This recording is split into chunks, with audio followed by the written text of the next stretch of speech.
तराल कश्मीर में CRPF 180 और 130 battalion की तरफ से मुश्तरका तौर पर एक मुफ्त तिब्बी कैंप का इनेकाद किया गया, जिसमें लोगों को अच्छी खासी तादाद ने शिरकत की।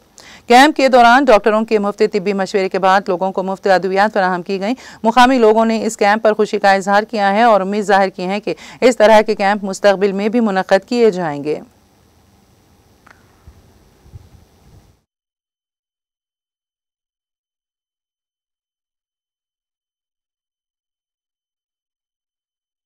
सर, ये खुशी की बात है कि 130 CRPF बटालियन की तरफ से एक फ्री मेडिकल कैंप मुनक्किद हुआ, जिसमें काबिल डॉक्टरों ने हिस्सा लिया और यहाँ के जो लोग थे वो बहुत तादाद में आए और आम लोगों का यहाँ बेहतरीन इलाज हुआ और मुफ्त दवाई उनमें तकसीम की गई।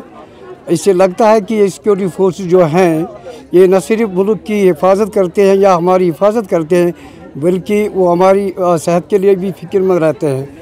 मेरी गुजारिश रहेगी कि वो आइंदे भी ऐसे कैंपों का इनेकाद करते रहेंगे और ताकि आम लोगों को ज़्यादा से ज़्यादा फ़ायदा हासिल हो सके। मैं CO साहब को अपनी तरफ से और इस गाँव के तमाम लोगों की तरफ से शुक्रिया अदा करता हूं और ये यकीन रखता हूं कि वो आइंदा भी इस तरह के प्रोग्राम यहाँ कंडक्ट कराएगा। बाकी शुक्रिया।